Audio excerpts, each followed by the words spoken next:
to breathe even in times of stress. All right, so we've got some intentions. You've got some clear intentions. Now you need to make a plan. And this is that middle part. We're going from concrete intentions to making a plan of action. And so hang on to those 1 or 2 intentions you chose from the last activity, because those are the ones we're going to use for the rest of this workshop. And those are going to become your more essential values. If you go back later, those aren't actually the things you value the most from your list, that's fine. You can just change it later. But for now, stick with them so you can go through the examples. So step 2 is to make a plan. And I like this quote, a goal without a plan is just a wish. There's nothing wrong with wishes. Wishes are lovely. But they often takes a little bit more to make a wish actual reality. And the plan is a big part of it. The plan is where the rubber meets the road. So fundamentals of a solid plan. This is true for any plan you make, for any goal, objective, or intention you want to meet. First, you need to have clear intentions. We just worked on that, this idea of saying very focused, what does it feel like? What does it look like? What does it sound like? Being super concrete about what it is you want your life to look like or what outcomes you want. And then there's this idea of action steps. And this is a thing that many people have figured out. Most of us have to-do lists, right? First, I need to do step 1, then step 2, step 3. That's all fine and good. But I want to focus on this idea of achievable action steps, because too often we make big action steps. I'll give you an example. The first time I wanted to get back into working out after being away from it for way too long, I set my first action step was to go to the gym the next 7 days. That's not even an action step. That's like a long-term calendar commitment. I would have been much better off saying my first step was to go to the gym after work for 15 minutes. Because frankly, that would have been more achievable. And the truth is, when I set that goal of 7 days, I went for 2 of them, and then I just beat myself up for the other 5. Whereas achievable action steps give us the process of doing a little bit at a time that adds up to big results much faster. It's also important to track progress. A plan is only as good if you have the action steps, but if you don't have that motivation piece to keep you going, or that nudge to keep you going, or to see the progress you're making, you're much more likely to give up on it. And then lastly, aspiration and compassion. I think these are really important, and they're not very clear strategies, but I think it's really important as you go through action steps, whatever they are, to help you be a more patient parent, to help you be more fit, to help you be a more empathetic teacher, whatever it is you're working towards. You want to remember that aspirational part of it, that hoping part of it, because you're trying to do something better than you did before. You're trying to improve something, and that's a wonderful, wonderful thing. And you want to keep that hope alive and not just get so stuck in checking off the action steps that you forget the big picture of what you're doing. Of course, compassion means being caring and being kind. And I just want to encourage you and remind you to be compassionate towards yourself. So often we set our intentions around what we think is wrong with us. And I think that that's a fundamental problem. Instead, we need to be looking at what are we doing well? What can we build on? And if there's something we want to change, we need to show compassion for ourselves and think about how can we do it gently and kindly instead of berating ourselves when we slip up. So I just don't want to forget those 2 parts. I think they're a very important piece of a solid plan, because without them, I think it's easier to fall behind. All right, so here's our first activity, making clear statement about intentions. Oh, we did that already. We did that last time for our last activity. What will it look like, feel like, or be like when you live out your intention or meet your goal? So we did that. You have that written down. You have that in your head. The next is to do that achievable action step list. So an action step, I want to get this definition. It's from David Allen's Getting Things Done.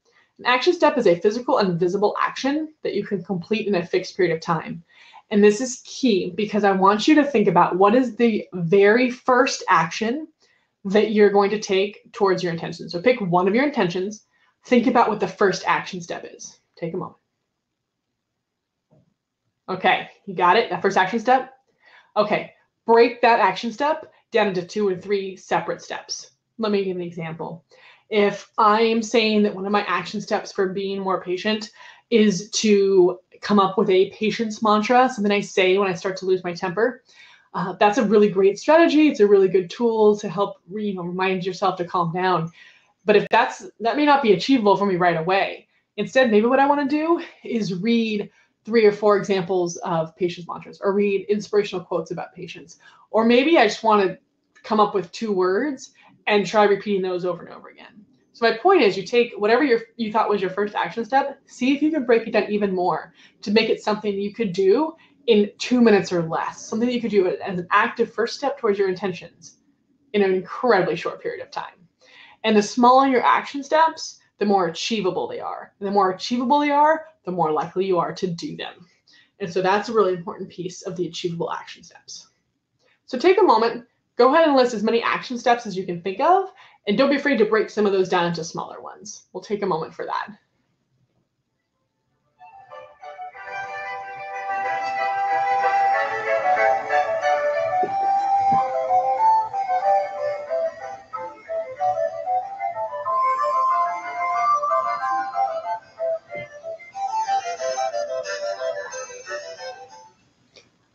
All right, so let's move on to the next part. We're going to set up tracking. So tracking just means paying attention or focusing on growth or change. And there's two basic ways to track any kind of habit development or routine change or any other kind of action steps you're taking. And the first is by time. So I have 3 strategies here. The first one is the calendar cross off. That's literally where every day that you do something towards your goal or do a routine, you cross it off on the calendar. And then the more you do it, your only job is to not break the chain, right? So something that's really good if you're trying to build a routine or trying to build where you do a little bit each day.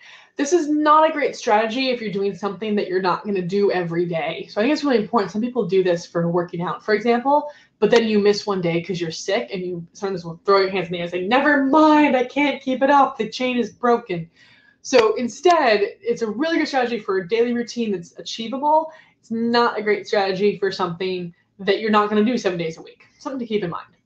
The other thing is a weekly review. So just setting a reminder on your phone. It's the way I do it. You can also just have a routine about it, maybe Sunday morning breakfast or something like that. Just have some time where you write about your week. You can journal. You can make a list of things you did. But just take a review of the week and say, oh, okay, where was I especially patient this week? Where was I not, for my example? Or how many times did I work out this week? When did I not? So those are some examples. The other thing you do with time that I like is to get a package deal. There's so many people on the internet that have so many of these things now, whether it's a workout package or workout challenge. There's online challenges for being more compassionate parents. There's this STEP parenting program, STEP is an acronym. There's so many programs out there that you could actually just go and get most of the time for free and just follow the challenge. So it actually tells you how to do whatever for you, and then you just check off as you go, and that's your tracking. There's also ways to set tracking by progress. That's where you set milestones to celebrate. So it could be something like for every 3 times I use my patience mantra, I just give just mark it somewhere and give myself a little pat on the back. It could be if you work out 7 days in a row, you get to buy a new yoga mat, something like that. So you set milestones and then you celebrate them. The other by progress one is noticing reminders. So that's where I set this up on my phone where I just send little reminders to myself. And I say things like, notice how patient you've been.